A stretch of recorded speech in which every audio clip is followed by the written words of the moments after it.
So time now to go through the morning papers. With me to review them this morning are the former editor of the Daily Star, Dawn Neeson, and the writer and journalist, Lesley Riddoch. So very good morning to both of you. Lovely to see you both bright and early on a Saturday morning.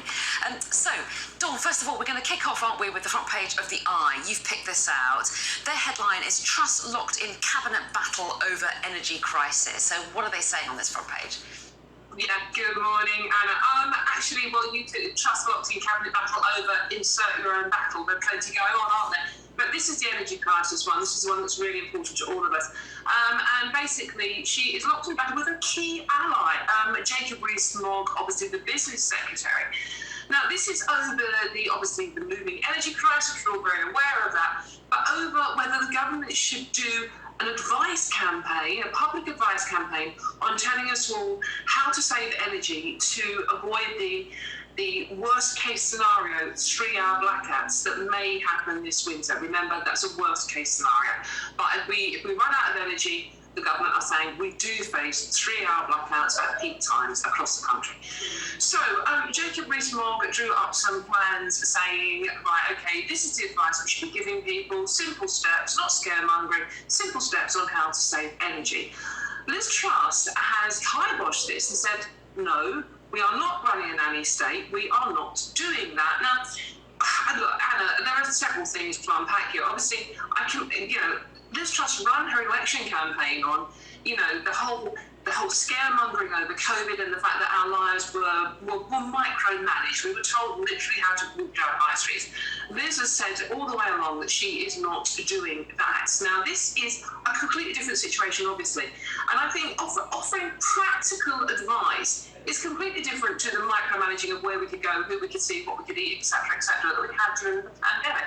And, it's not often you can say that Jacob Rees-Mogg has a point, but I think he just simple advice. So we're all in this together, and most of us are being sensible, but some people aren't. So just advice on how to save that energy to avoid these blackouts, which will affect all of us. Just simple stuff like running your washing machine when it's not peak hours,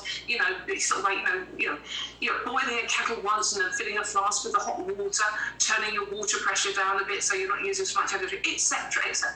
Common sense stuff. And I think a government advice campaign, surely what harm can that actually do? So that is this particular energy crisis they're worried about. Yes, Lesley, what do you make of this? Because the government would say we don't want to tell people what to do, for starters. They also say that these kind of tips wouldn't necessarily make any difference to energy security, but I guess people would say, well, energy bills are so high, we want to try and save money as much as we can. And there are probably some other benefits in saving energy generally. What do you make of this? Well, totally. This seems just extraordinarily baffling.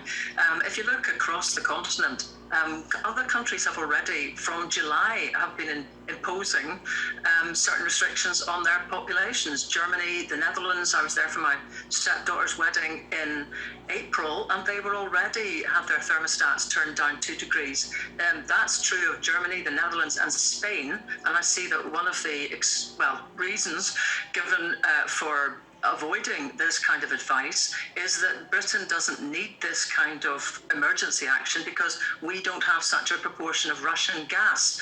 But Spain has a tiny proportion of Russian gas, and it's been also advising these kind of measures for the public for some time. There's companies, big shops across the place. Lidl, for example, will now not be illuminating its signs outside shops. There will be moves to stop fridge doors being left open. The doors will be shut automatically instead of open to let hot air out. And this is happening all over countries across Europe. So come on. I think it's an incredible thing to be so worried about posturing and how you look and the appearance of all of this, that actually the vital issue for people, which is not running out of energy seems less important than somehow not looking like a sort of command economy socialist. And that's not what this is. This is called governance. That's all this is. And I do promise we're going to move on, but just one more very quick word on this, Dawn. There seems to be some who are worried that if you put out advice saying turn down your heating or turn off your heating or save energy this way, there might be some older or vulnerable people that feel they have to, and that could put their health at risk. A very quick word on that. Yeah, no, I think that's a very good point, Anna. I mean, obviously that is, I think, in the back of the minds as well. But simple advice most of us will understand. But there are very elderly and vulnerable people who are terrified by the whole situation and are frightened to turn the heating even on at the moment. But on the flip side, Anna, positive, caring advice will surely help those vulnerable people as well. The other element in this is the cost, and I think it's estimated to cost around £15 million, which is a drop in the ocean to what we have been costing on government things. But this is £15 million for a campaign. Surely that has to be cost effective in the long run. Okay, let's move on. We are going to move on to another energy story though, aren't we, Leslie? This is the front page of the FT talking about renewables facing price caps. So can you explain that for us? Yeah, it's interesting and obviously a bit of a scoop for the FT, but there's a proposal to cap the revenues of renewable generators. This would be the likes of EDF, Scottish Power, Scottish and Southern Energy.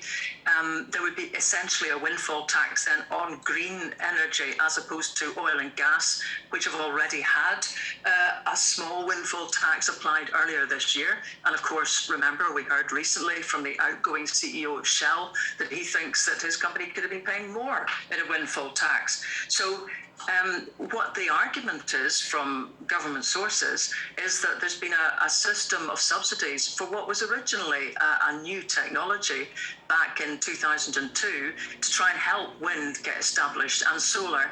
They're arguing now that those subsidies really aren't necessary. The whole structure of payments has therefore been wrong, and they want to put this cap on to ensure that they essentially claw some money back and that there's something that keeps those prices stable.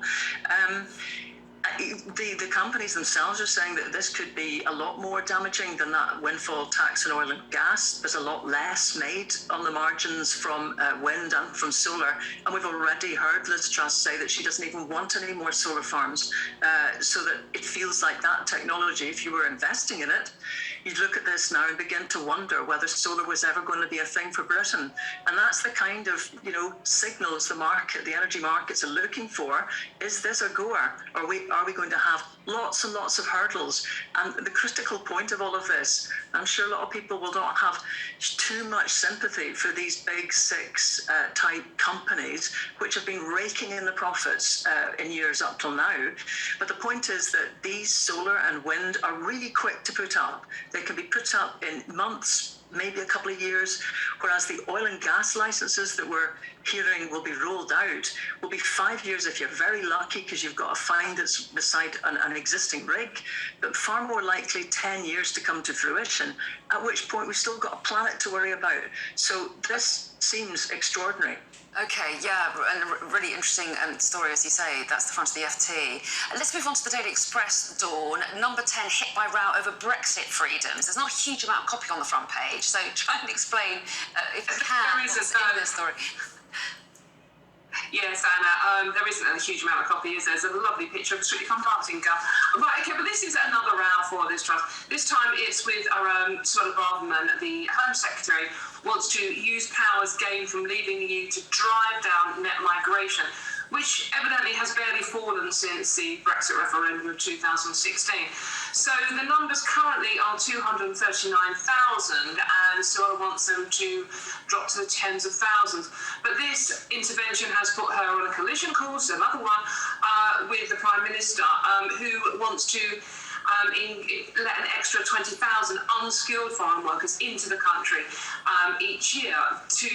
We do know that we have a crisis in various industries at the moment, farming, hospitality. We don't appear to be able to get enough staff to help those industries function at the moment.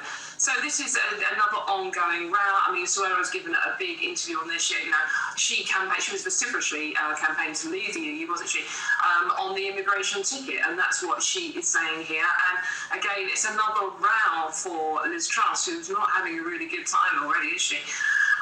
you know, to get things moving. There's 1.2 million vacancies in this country, and many of the people coming over here to fill those vacancies are unskilled workers. Which, you know, you can see both sides here. And if you are an unskilled worker and you are sort of like, you know, trying to work against cheaper foreign labour, you can understand that you don't want any more migration. But on the other hand, we have got the farming industry and we've got hospitality screaming out with vacancies that need filling. Liz Truss is saying we need these workers. Suella Braverman is saying there are people here that can fill those vacancies. So it's another row for the Prime Minister. Yeah, and talking of rows for the Prime Minister, front page of The Guardian, Leslie, we've not got a huge amount of time. Minister sacked for serious misconduct. This is Conor Burns, isn't it? Yes, I mean, the hits just keep coming, don't they? I mean, people will probably be familiar with that story which broke yesterday. There doesn't seem to be an awful lot of advance, really. We haven't heard more about what the serious misconduct's all about. We do know that he's intending to try and clear his name. I suppose the point about this is really that Liz Truss is trying to put, in a sense, clear blue water between her treatment of any misconduct allegation and that of Boris Johnson, who so vociferously defended Chris Pincher that he basically ended up out of office. That's right. So that is one to watch. As you say, Conor Burns says, I hope the party will be as quick to conduct their inquiry as they were to rush to judgment. So we'll see where that one goes.